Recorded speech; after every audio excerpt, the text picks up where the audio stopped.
എല്ലാവർക്കും നമസ്കാരം. എൻ്റെ പേര് ആസാദ്. ഞാൻ ഇന്നിവിടെ പറയാൻ പോകുന്ന കഥ ഓസ്കാർ വെൽസിന്റെ ദ ഹാപ്പി പ്രിൻസ് എന്ന കഥയാണ്. യൂറോപ്പിന്റെ നഗരമധ്യത്തിലെ പൂന്തോട്ടത്തിൽ അതീവ സന്തോഷവാനായ ഒരു രാജകുമാരന്റെ പ്രതിമയുണ്ടായിരുന്നു. ജീവിച്ചിരുന്ന കാലത്ത് സന്തോഷവാനായ ആ യുവാവ് മരണപ്പെട്ടപ്പോൾ അദ്ദേഹത്തിന്റെ ഓർമ്മയ്ക്ക് വേണ്ടിയാണ് നഗരസഭ പണി ചെയ്ത് പ്രതിമയെ നൽകിയിട്ടുള്ളത്. വാളിന്റെ പിടിയിൽ പുഷ്യരാഗ കല്ലുകളും പടച്ചട്ട സ്വർണപ്പാളി കൊണ്ടും കല്ലിന്റെ ഭാഗത്ത് ഇന്ദ്രനീല കല്ലുകളും ഉണ്ടായിരുന്നു. അങ്ങനെ ആ പ്രതിമ യൂറോപ്പിലെ നഗരമധ്യത്തിൽ തല ഉയർത്തി നിന്നു. അങ്ങനെയിരിക്കെ യൂറോപ്പിൽ ശൈത്യകാലം വരാനായി. എല്ലാ കിളികളും ദേശാടനത്തിൽ പറന്നുപോയി. ഒരു കിളി മാത്രം തന്റെ കൂട്ടുകാരനെയും കാത്ത് പ്രതിമയുടെ ചുവടെ ഇരുന്നു. രാത്രി ഏറെ വൈകിയപ്പോൾ കിളി ചിറകുകൾ ഒതുക്കി കിടന്നു ഉറങ്ങി. കുറെ കഴിഞ്ഞപ്പോൾ കിളിയുടെ മേത്ത് 2 തുള്ളി വെള്ളം വീണു. കിളി ഞെട്ടിയുണർന്നു. കിളി വിചാരിച്ചു, മഴയും പെയ്യുന്നില്ല, മഞ്ഞും പെയ്യുന്നില്ല, പിന്നെ വെള്ളം വെള്ളം. അത്ഭുതം, അതാ ആ പ്രതിമ കരയുന്നു.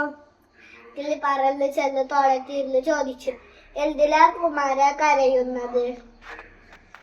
രാജകുമാരൻ പറഞ്ഞു, നീ എനിക്ക് വേണ്ടി ഒരു സഹായം ചെയ്തു തരാമോ? കിളി പറഞ്ഞു, അയ്യോ ക്ഷമിക്ക്, എനിക്ക് സമയമില്ല. ഞാൻ എന്റെ കൂട്ടുകാരനെ കാത്തിരിക്കുകയാണ്. അവൻ വന്നാൽ ഉടൻ തന്നെ ഞാൻ ഈജിപ്തിലേക്ക് പോകും. അതിനു മുമ്പ് നീ എനിക്ക് ഒരു സഹായം ചെയ്തു തന്നപ്പോൾ കിളി രാജകുമാരനെ സഹായിക്കാൻ തുടങ്ങി. രാജകുമാരൻ നേരെ ഒരു കുടിലിലെ വിളക്ക് ചൂണ്ടിക്കാണിച്ചു പറഞ്ഞു, അവിടെ ഒരു സ്ത്രീ വസ്ത്രങ്ങൾ തുന്നുന്നുണ്ട്.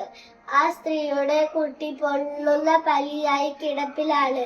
നീ ആ സ്ത്രീയുടെ വീട്ടിൽ എന്റെ വാളിന്റെ പിടിയിലുള്ള ഒരു പുഷ്യരാഗക്കല്ല് കൊണ്ടുവെക്കൂ എന്ന് രാജകുമാരൻ പറഞ്ഞു. കിളി രാജകുമാരൻ പറഞ്ഞതുപോലെ തന്നെ ചെയ്തു തിരികെ വന്നു.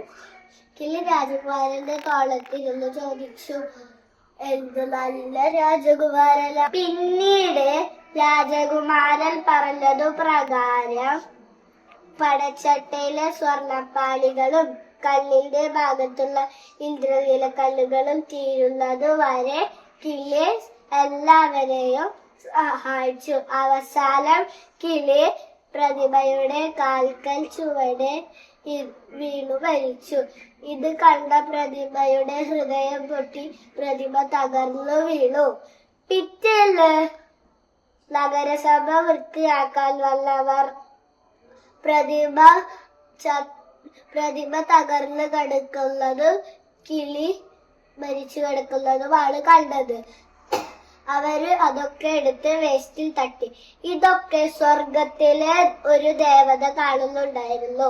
ദേവത ബാലാകമാരോട് പറഞ്ഞു, നിങ്ങൾ ഭൂമിയിൽ പോയി ഏറ്റവും വിലപിടിപ്പുള്ള 2 വസ്തുക്കൾ കൊണ്ടുവരണം എന്ന് പറഞ്ഞു. ബാലാകമാർ അവർ പറഞ്ഞതുപോലെ ചെയ്തു. കൊണ്ടുവന്നത് പ്രതിമ തകർന്നു കിടക്കുന്നതും കിളിയുടെ ജഡവുമാണ്.